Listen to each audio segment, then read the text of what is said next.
বাংলাদেশের ইসকনের মুখপাত্র সন্ন্যাসী চিন্ময়ানন্দের মুক্তির জন্য আজকে রাজ্য বিজেপির পক্ষ থেকে যে কর্মসূচি গ্রহণ করা হয়েছে তার মধ্যে রয়েছে এক্সাইড মোড় থেকে একটা মহামিছিল রয়েছে, মহামিছিল হচ্ছে। এই মহামিছিলে অংশগ্রহণ করেছেন শুভেন্দু অধিকারী এবং রাজ্যের 8 জন প্রতিনিধি দল, যাদের আগের থেকেই পুলিশের পারমিশন করা ছিল।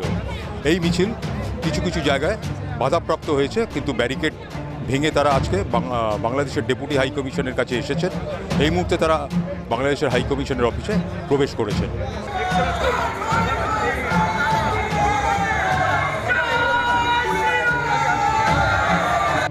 বাংলাদেশের ইসকনের মুখপাত্র সন্ন্যাসী চিন্ময় মহাপ্রভুর অবিলম্বে নিঃশর্ত মুক্তির দাবিতে যখন বাংলাদেশে হিন্দুরা সরব হয়ে উঠেছে, একই সাথে এর ঢেউ আশ্রে পড়েছে পশ্চিমবাংলায়।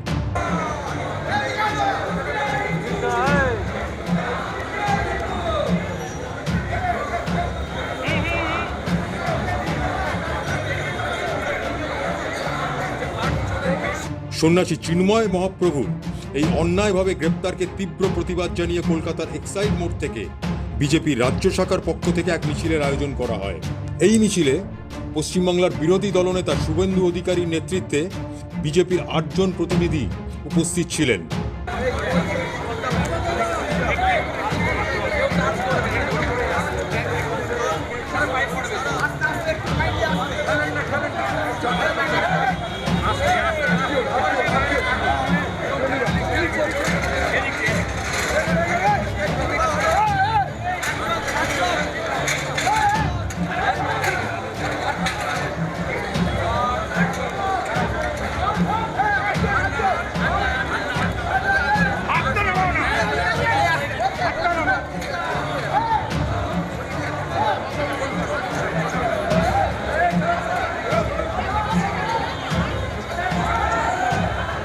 কয়েকটি জায়গায় পুলিশের দ্বারা বাধাপ্রাপ্ত হওয়া সত্ত্বেও এই প্রতিনিধি দল পৌঁছায় বাংলাদেশের ডেপুটি হাই কমিশনের অফিসে।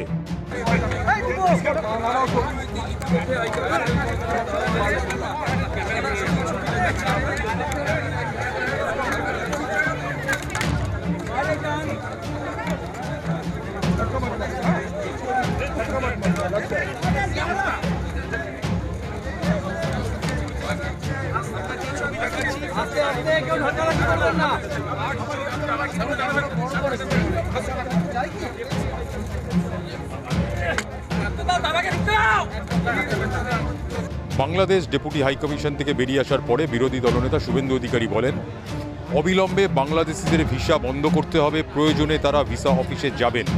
এমনকি পেট্রোপোল সীমান্তে যে গুডস ভেহিকলসের তারা আটকে দেবেন যদি ওনাকে মুক্তি না দেওয়া হয়। তাহলে কিন্তু 16ই ডিসেম্বর ওনারা একটা মহা মিছিলের ডাক দেবেন। ক্যামেরায় গোবিন্দ দোলের সঙ্গে Parthapratim Shah report, big news Kolkata. Big news, সবার আগে সবার সাথে।